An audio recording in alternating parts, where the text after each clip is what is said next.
Hey everyone, my name is Emily, and today I would like to discuss the topic of female characters in video games. Female characters are notorious for being over-sexualized and underappreciated. From the beginning in 1996, Tomb Raider's Lara Croft was the protagonist, but it was not for her independence and empowerment, but rather her sexual appeal and male gamer fantasy that made her popular amongst gamers. Today, we have characters such as Aloy from Horizon Zero Dawn, in which she has her own story, where she triumphs and is independent. She has no love interest, and she is there to be a character of reality, not fantasy, despite being in a fantasy-oriented world. Isn't it interesting how Tomb Raider's world was more realistic, but its character was not? But for Horizon Zero Dawn, it's the opposite. Take a popular game series such as Grand Theft Auto. It is iconic for having sexualized female characters since the beginning. It is a male-dominant game and never shows any respect towards the female characters. What kind of example does this set? That it's okay to sexualize and degrade women? No. On the flip side, take another popular game series, though. Uncharted. A majority of the female characters involved are not sexualized, and yet this franchise continues to be a success. Which makes me believe that you do not need to sexualize women to make a successful video game. Hats off to Naughty Dog for keeping it real. I received both female and male perspectives for this topic.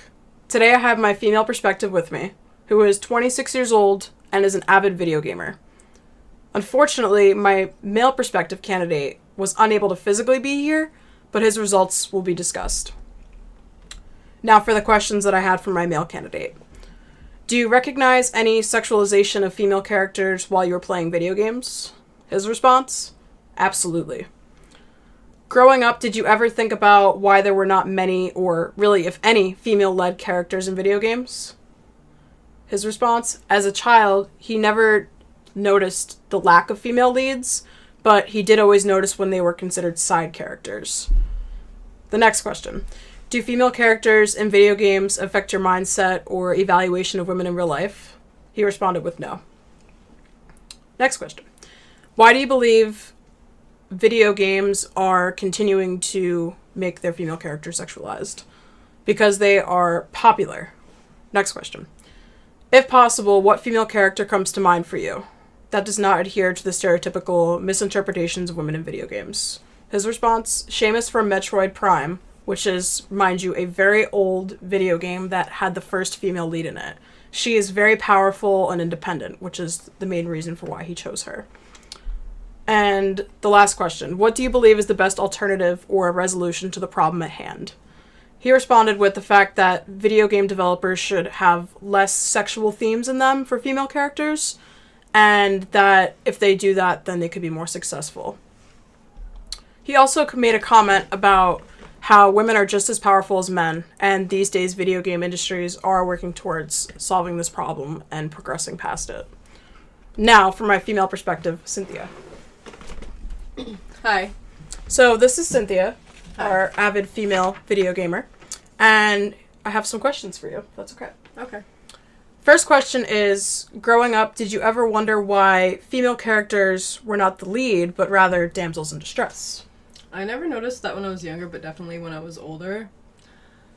But I did always notice when, like, a female wasn't, like, overly girly, because, like, that's not what I was into. So, yeah. Okay. Do you have a favorite female character that does not fall under the stereotypical representation? Well, the first one that comes to mind is Ellie from The Last of Us, like it always is. Probably because she's just an awesome character, and, like, everybody agrees because of the ratings of that game, pretty much, so yeah. Okay, nice choice. Next question is, how do you think game developers can resolve this issue of sexualization for women? Well, they're already working towards it, pretty much, these days, but I'd say pretty much keep that up. All the games that you listed are just, like, a great, like, work towards that, so okay. Keep that up. And my last question for you is, if you could personally create your own ideal female character in a video game, what do you think she would look like, and why? Just, I guess, androgynous, pretty much, because, like, I was just always so sick of just the overly girly girls in games. Like, it's ridiculous. Like, it's funny, I would always pick the male character in Pokemon, instead of the female one to play as, because they'd give you a choice in the beginning. Because the one was like, it's just, I always hated the representation of females. So it's funny that I'd always choose the male over the girl. That is. Because that's a good point to make. So that's a really good point. Yeah. Do you feel like young kids have any inclination that female characters are not as popular?